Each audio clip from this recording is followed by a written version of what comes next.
একটি ছোট্ট পাখি দুটি প্রজাপতির সঙ্গে খেলছিল। সে তাদের সঙ্গে ওড়ার চেষ্টা করছিল, কিন্তু কিছুতেই পারছিল না। তারপরে সে একটি ছোট্ট আপেল দেখতে পেল, কিন্তু আপেলটি ছিল নাগালের বাইরে।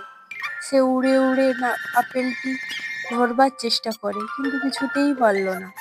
সে একটি গাছের পাতার উপর থেকে ওঠার চেষ্টা করে, কিন্তু বারবার পড়ে যায়।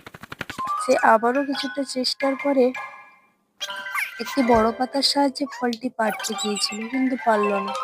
সে হঠাৎ একজনকে দেখতে পেল, ডাকলো। দুজনে মিলে ফলটিকে পাড়ার চেষ্টা করলো, কিন্তু পারছে না। দেখে তারা বুদ্ধি খাটালো। সে ইঙ্গিতে পিঠে ওঠার কথা বলল। পাখিটা বুঝতে না পেরে তার মতন একইভাবে শুয়ে যাচ্ছিল। তারপরে সে তার পিঠের উপর উঠে ফলটিতে ধরে ঝুলে উঠল এবং অনেকগুলি ফল পেড়ে নিল। এই দুজনে ফল নিয়ে বাড়ি